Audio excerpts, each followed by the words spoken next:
Questa è una poesia scritta da me, Tony Di Leo. La poesia si intitola Quando ero piccirill.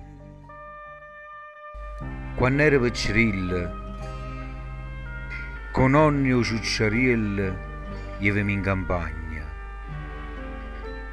Com'era bella adorare la campagna mia. Ci stavano i luccioli, i bachi e i farfalle. Cose che può trovare solo a dollari e pulite.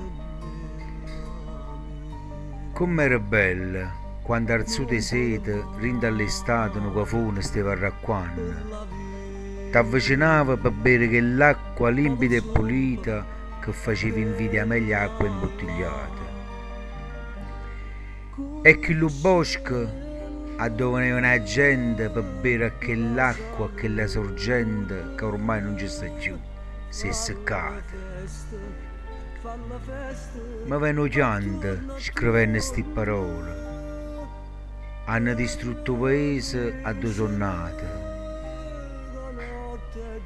Tu sei da Cerra, mi dicevano, o paese di Cafuna. E io orgogliosamente rispondevo sì, o Cafuna. A due sto pane buono, o pane di Cafuna, o Cafuna. Alla rosa del stupore non c'è sta. E a dove sta giù, o Cafuna? Pure se si è cagnata e beve l'acqua imbottigliata. All'adore che tu senti